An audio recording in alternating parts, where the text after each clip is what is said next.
பீகாரில் வெவ்வேறு இடங்களில் மின்னல் தாக்கியதில் ஒரே நாளில் 16 பேர் உயிரிழந்த சம்பவம் சோகத்தை ஏற்படுத்தியிருக்கிறது. பீகாரில் போஜ்பூர், கிழக்கு சம்பாரன், மேற்கு சம்பாரன் உள்ளிட்ட 7 மாவட்டங்களில் கனமழை வெளுத்து வாங்கியது.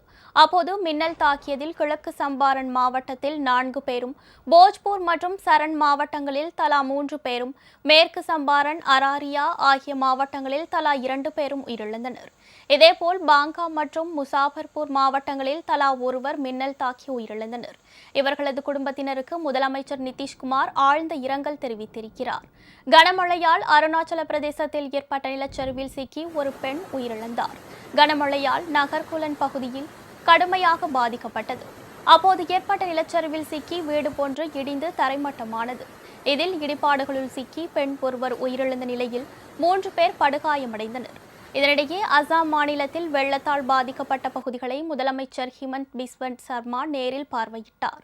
அப்போது மீட்பு மற்றும் நிவாரணப் பணிகள் குறித்து அதிகாரிகளிடம் கேட்டறிந்தார்.